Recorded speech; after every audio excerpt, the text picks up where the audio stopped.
right? For both teams, let them decide it.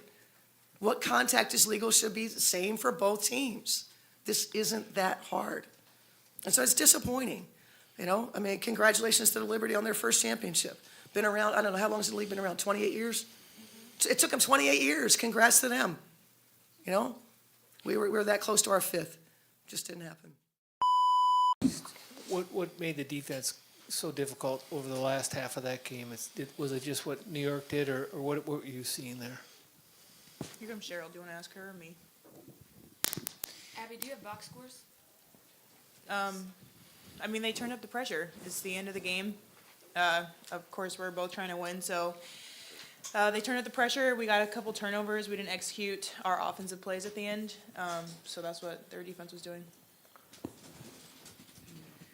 Coach, maybe you could speak to that too, just about what you saw with the offense over the last half of that game as New York turned up the pressure. I saw a very physical and aggressive New York team. You know, we know this from, you know, being a part of the game for so long that, you know, sometimes you get away with stuff when you're physical and aggressive, and they certainly did. You know, it's a shame that officiating, you know, had such a hand in a series like this. Obviously, there's always going to be a team that's going to be a little more disappointed than the other. I thought today was incredibly disappointing. The challenge, we have got to change our challenge rules, and the officials doing the game should have a third party, because that was not a foul. That call should have been reversed on that challenge.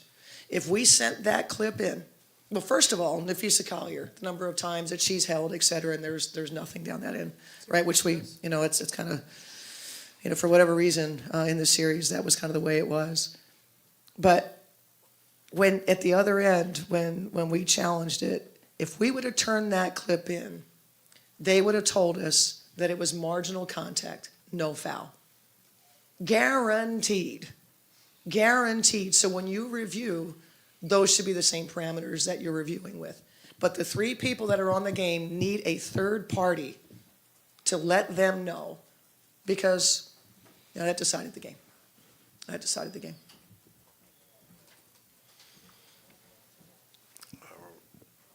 Next question, standing to your right.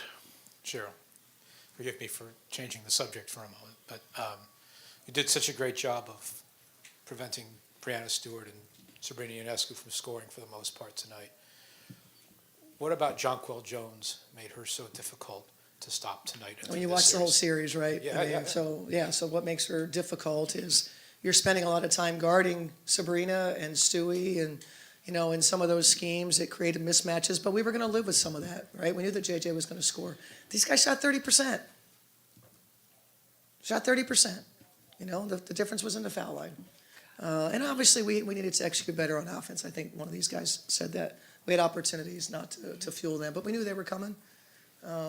We just needed, you know, our lead guard spot was obviously, it was rough for us tonight there. You know, we get a little bit decent play out of there, we win the game, you know. But with all that happened, you know, we still almost put ourselves in position to do this. And, you know, I hurt for our players, really, really hurt. Incredibly special group. Next question, second row, center right. Cheryl, Kayla, for you, congratulations on the season that you guys had. I'm just hoping you can take me through going into halftime, executing a lot of what you wanted to do, especially on the defensive end, and it's 34-27. Does that feel smaller than it needed to be? Or are you feeling good about where you guys are at and what that conversation was like sort of for each of you in turn? You know, I think that was just kind of the end of quarter situation. I think we were up 12. It was 32-20, and then we allowed them to come back to get into within 7 or something like that, going into the half. And that's where we have to, you know, be better. And that's been throughout the series too, the end of quarters and things like that. And it's hard when you're playing a team at home, a team that knows each other well and things like that. But it's hard to just pick one thing. You know what I'm saying? When you still have a chance to win the game. So I think, yeah, we could have executed better, but there were so many things that went on throughout the game that I think we still gave ourselves a chance to win. And just what was halftime like? What was that conversation like? It's been the same. I mean, it's game 5. Everybody's making their adjustments mid-game, mid-possession. You know, we're flying around. Everybody knows each other so well at this point. Everybody's trying to make a play and stop them from making a play. And, you know, they made some plays in the second half. We talked a So lot did about we. handling the pressure. Yeah, handling their pressure, executing our offense, not turning the ball over to let them get, energy and transition and things like that, but yeah. Next question, front row to your right. Hi, Fee. I'm wondering, it seemed like the shots were falling a little bit easier in the first quarter and slowly got harder over the course of the game for you. I'm wondering, was that just because of, New York tightening up? Did it feel like there were any particular reasons why? Maybe the players they were throwing at you, or just that's how it went? Yeah, probably because I was getting held a little bit. It was a little hard to make shots. No, I think, of course, like they said, everyone's trying to make adjustments second half. I got a lot of shots up in the first. I was making a lot, so they tightened up their defense, brought people in rotation, were doubling, things like that. So I think they just upped the pressure, so it got harder. So, yeah. Next question, standing to the left. Yep. Coach, your team showed the heart of a champion all season, no matter what the result was. So I want to ask you how you really enjoyed this team, really cherished this team. What was your message to them in this locker room throughout this defeat? And for you, Kayla, you playing with this team, with how they've loved your energy all season and enjoyed your leadership, your thoughts on playing with this team all season and how you feel that you showed the championship spirit regardless of the result? I share with them exactly what you said. Incredibly proud that, since the day we got together in training camp all the way through to the end, we were the same team. We never got the disease of me. Not one single player on the team got the disease of me, not one. Those that were maybe in the rotation, fell out of the rotation, some that never got to play, no one ever put themselves first, no one.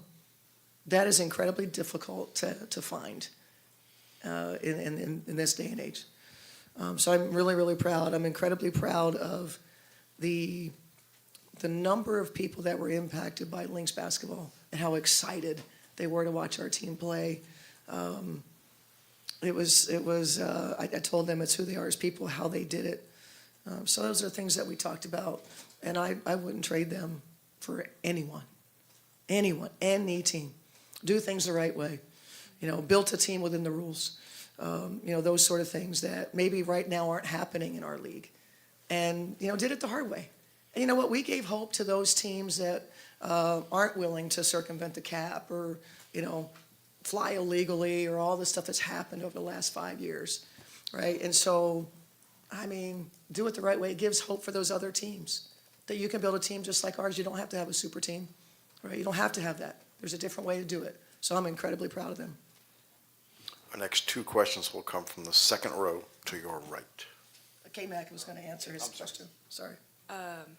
Yeah, it's really rare, and saying that this is my 11th season and I get to go out there and fight with women that I consider sisters.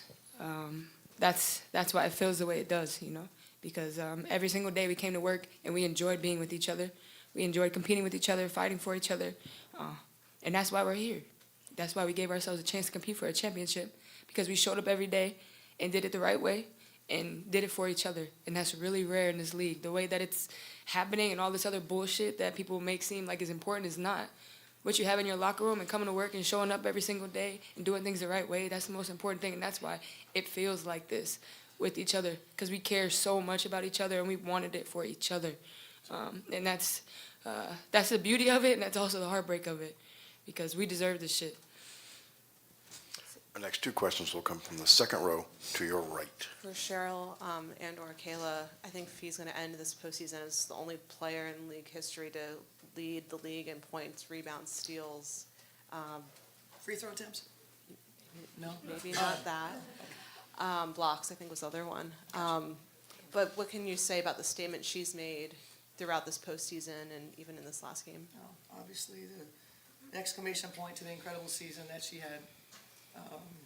Fee showed up big time, for this team and put us in position to be within, seconds of a championship. Fee was phenomenal. I'm always so in awe of Fee, because she carries it with such grace, and she carries it her own way. And as a superstar in this league, it can be something else. Then it can become about something else, but she always keeps it about the team and always keeps it about winning and just continue to get better and better, and I'm always in awe of her. every time she steps on the court and just the way she carries herself, no matter what's going on, is that like she's just so consistent, and that comes from her. You know, that's her internal, amazing. Like, you know, we just have so much confidence in who she is on and off the court, and I'm lucky to be alongside of her. You know, and I'm just, like I said, I'm just in awe. And she's had an amazing season and amazing postseason, obviously. So can't wait to see what she does in the future. In the second row. I was going to ask about Fee being phenomenal too. Cheryl, I wondered, you know, so often when we talk about who's the best player in the world, it seems to be people are arguing Asia or Stewie, but after this, it seems like Fee is, I mean, she's definitely not the third best player in the world, I'm pretty convinced. How much do you think that like this type of postseason can help her? She's still very young, she can still get better, like catapult to an even another level next year. Yeah, I mean, that's what's coming. I think greater recognition, you know, that's what's coming. And Fee's earned every bit of it. And like you said, still, the season that she was having, it's not Fee that you're hearing about, right? It's other players. And so, but I think Fee's earned it, and we'll see going into next season if maybe, you know, she'll be a little more a face of the league. We have time for just a couple more. Next question, last row in the center. Hi, Cheryl. You alluded a little bit to the way you've built this team, and I've definitely thought of your team as kind of a holistic organizational success story, the pro scouting with the players you were able to get in free agency, the player development side with a player like Bridget Carlton.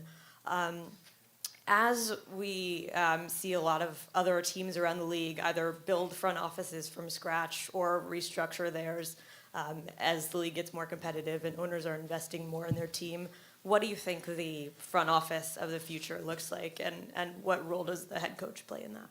Well, that's really loaded. It's a lot for me to think about right now. Forgive me. I really don't have an answer for that. It's just pretty deep for me. And plus, there's proprietary secrets. Anyone else in the room? Second row. Cheryl, Niara came in and was great for them tonight. What did she do things differently, or was it just more No, that she she was got the tremendous in the opportunity? playoffs. Niara Sabali was tremendous in the playoffs. Really gave them a lift every single time she got minutes, and not surprised that, I mean, they went big. You know, it's crazy how the series ended, right? For 4 games, it was about the three ball, certainly offensive rebounds throughout the whole thing. But then tonight came down to points in the paint. We don't even score in the paint. We had, 44 was it? Right? So it was really interesting how the series ended, you know, with them playing bigger. You know, they won the game with their defense, no doubt about it, with their defense. And but anyway, to your question, Sabali was her minutes were really good, really helped them.